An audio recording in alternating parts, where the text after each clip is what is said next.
Well, look, thanks very much for the invitation to speak. Last year when they invited me to speak at Evoke, I thought it was a bit like being the guy in the coffin at an Irish wake. You know, they need you there to hold the party, but no one really expects you to say much. But I think I got my money's worth last year in the section called You Can't Ask That. I had a lot of fun, and somehow I got invited back again this year, so thanks for having me. I'm going to start today telling a bit of a story.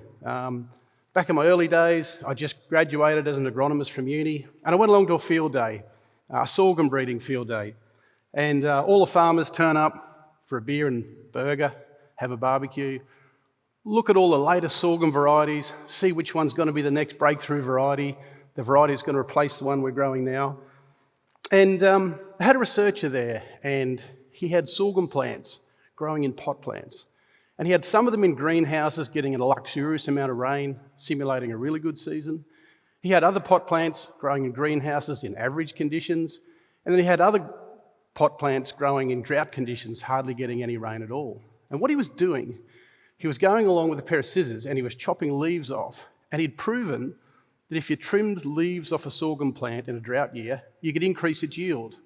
And you could modify its growth habits. And I'm standing there, fresh out of uni, and the farmer standing next to me digs me in the ribs and says, "What a load of crap. Who's going to run down the road with a pair of scissors chopping the bloody leaves off?"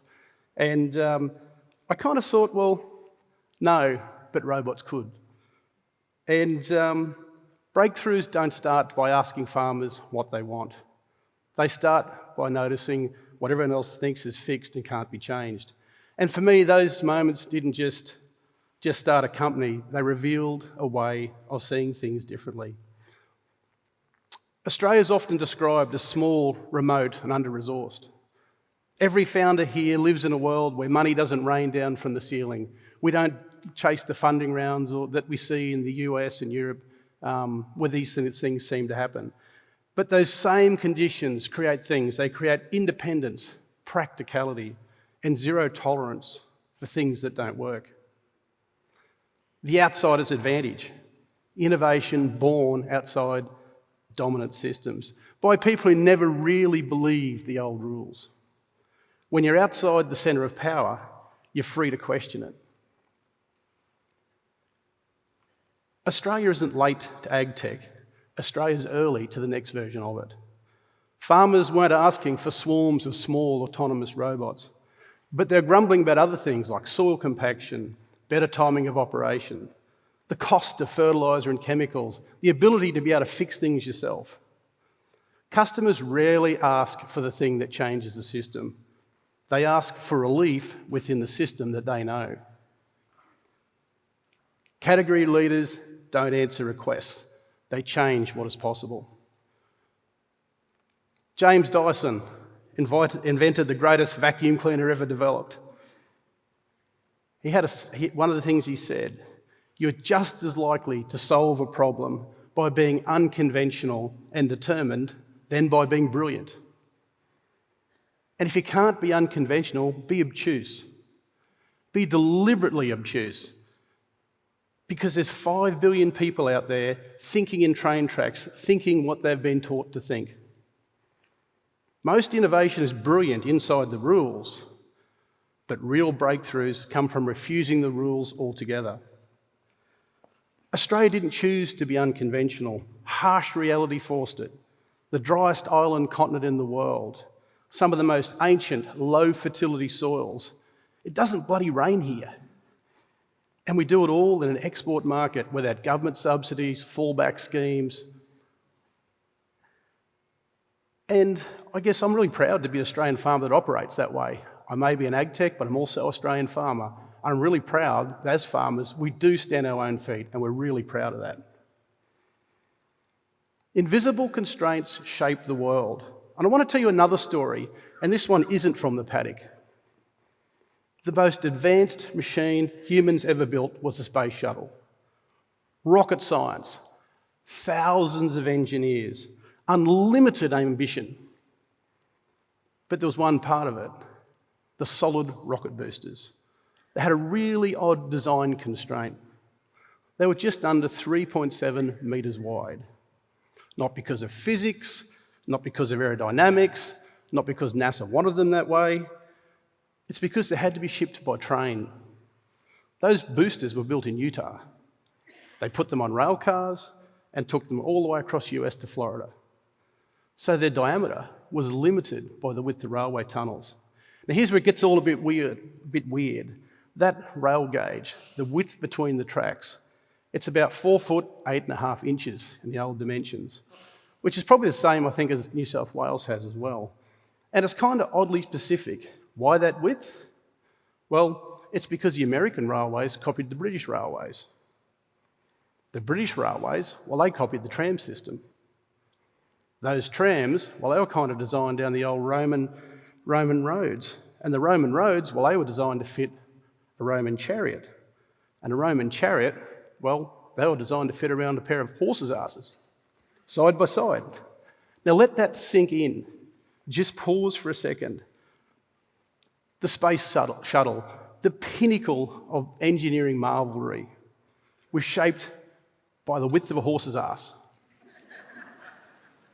From a decision that was made 2,000 years ago that by someone that nobody remembers making. No one ever sat down and said, let's design space exploration around horses. It just happened, and that's the point. Invisible constraints don't feel like choices. They feel like facts of life until someone stops and asks, hang on, why is it shaped this way? But the most advanced machine ever built on Earth was constrained by a decision that no one remembers making. Progress stalls when we optimise outside inherited constraints. Innovation begins when we ask, why is it shaped this way? Australia didn't choose to be unconventional. Our harsh reality forced it. The outsider's advantage. What changes when you escape old constraints? Smaller machines outperform bigger ones. Systems matter more than horsepower. Flexibility beats scale. And autonomy becomes an enabler, not a feature. SwarmFarm isn't really even about robots or autonomy. It's an entire new farming system. Designed from the ground up, not bolted onto old thinking. Why Australia can lead globally? Our unique conditions, our distance, labour scarcity, climate volatility, commercial pressure without subsidies. Harsh reality has forced us to be unconventional. And the thing is that solutions that work here tend to work everywhere. The future of agriculture won't be designed where the system is most comfortable. It will be designed where the system's under pressure. For many years, access to space had stalled around the width of a horse's ass. But SpaceX could see that rockets could be used over and over again, and then we could have access to low-cost access to space if that was no longer an invisible constraint. My challenge to all of us here today at Evoke, these are the conversations we have to have. Question the constraints you've inherited. To founders, stop measuring success by who raised the biggest round. We'll never win at that game. Measure success by real-world adoption. Do farmers use your stuff? Will they pay for it? And does it make their life better? To the Australian agtech industry, we need to create a category and a national identity that we can strive for, be proud of, and we can rally around. To researchers and consultants, we want true partnerships. We don't care what's going to get published, who's going to get the most citations, or what's in the report you're going to submit. What matters, what really matters, is your ability to allow research to be developed into a product market fit.